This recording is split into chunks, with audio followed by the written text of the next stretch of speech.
Let's make a cider the easy way.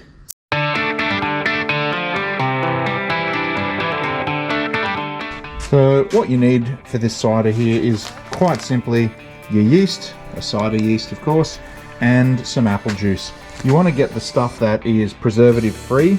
So yeah, I got this one from Coles. Usually I use the Aldi stuff, but we'll give this one a try because Aldi didn't have any at the time. What I also chuck in there is a bit of wine nutrients and some pectic enzyme just to clear it. These two aren't necessary, but I just put them in there. Just get a slightly nicer finished product, I think. So there really is no easier way to make a cider than doing it this way. So let's get started. Sanitize, sanitize, sanitize. I have made this a couple of different ways before using different yeasts. Last one I did, I used the vape yeast, and that fermented like really fast, but there's almost no flavour in it. But the weird thing was, the longer I left it in the bottles, flavour slowly started coming back. Yeah, it was an odd one. Anyway. This will be enough for a 20 litre batch this time. I don't usually make cider because I'm not a real cider drinker, just because I don't really like sweet alcoholic drinks, but this one actually comes out dry, so it's not a bad one. I actually really like this one. And the beauty about this too is you don't really need to add any extra fermentables because there's enough sugar in the juice to do the job on its own, so you don't have to, like if you wanted to make it really strong, you could probably put some more dextrose in it or something.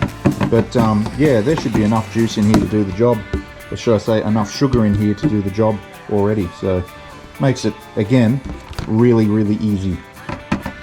Did I say it was really easy to make this one? That brings us up to the 20 litre mark. Smells like apple juice. 20 grams of yeast nutrient and 4 teaspoons of pectinase.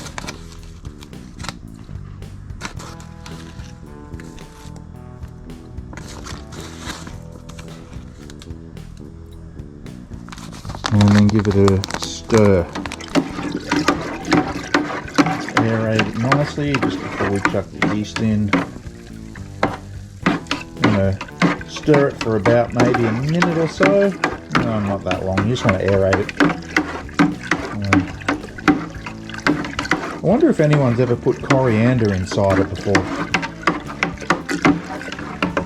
Okay, we'll take a gravity reading and then we can chuck the yeast in. Always make sure you take the gravity reading before you add the yeast.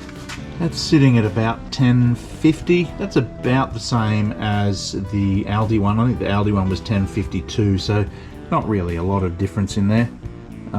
So yeah, that's right to go now.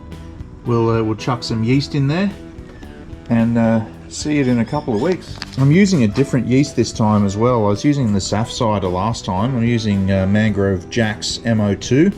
So we'll see if that has any difference in how it turns out, just in the flavour and the fermentation. So better just sprinkle that onto the juice there nicely.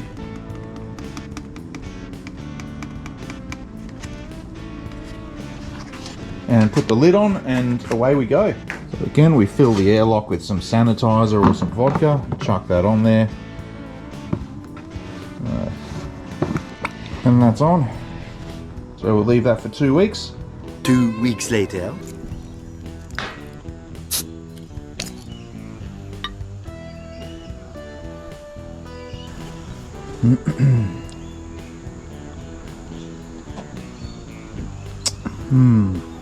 Very nice.